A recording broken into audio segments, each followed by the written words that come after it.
Er gaan heel veel onschuldige mensen die lijden eronder. Heel veel onschuldige mensen gaan dood eraan. Waaronder best wel veel oudere mensen.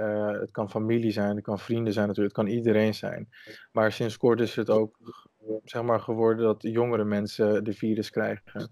Dus het verspreidt zich alleen maar. En ik vind gewoon dat iedereen zich aan de maatregels moet gaan houden. Eh, Blijf lekker thuis, zolang het niet nodig is om naar buiten te gaan. Als het echt nodig is, dan kan je naar buiten gaan. Maar zolang het niet nodig is, blijf gewoon thuis. Ze kunnen toch de virus bij zich dragen, maar kunnen geen verschijnselingen tonen. Die mensen kunnen bijvoorbeeld naar de supermarkt gaan en daar is toevallig een oud koppel die wel heel erg tastbaar is voor de virus. Ze lopen er toevallig langs, per ongeluk hoesten ze of raken ze wat aan en de ouderen pakken het vast of nemen de lucht in zich op. Zo kunnen hun ziek worden. Dus het beste is om gewoon lekker thuis te blijven, want iedereen kan in aanmerking komen of iedereen is al in aanmerking, maar is het nog niet te zien. Nederland is natuurlijk vrij koud. Maakt niet uit of het dag is of nacht.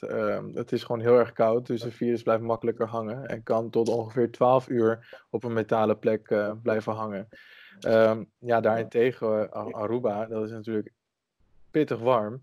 En de virus kan niet zo goed tegen de hitte. Dus het is voor Aruba zeg maar beter als iedereen gewoon lekker thuis blijft. Gewoon lekker hete douche nemen. Gewoon dat. Dan komt het vanzelf helemaal goed daar. Maar ja, dan moet iedereen natuurlijk wel gaan luisteren. Denk aan anderen. Je bent niet alleen op de wereld. Je hebt familie, je hebt een oma, je hebt een opa, je hebt een tante, je hebt een oom. Je hebt misschien een familielid of een vriend die heel erg ziek is. Je kan ze makkelijk besmetten. Dus denk aan anderen. Zorg gewoon goed dat je thuis blijft. Zorg goed voor jezelf, maar zorg ook goed voor anderen.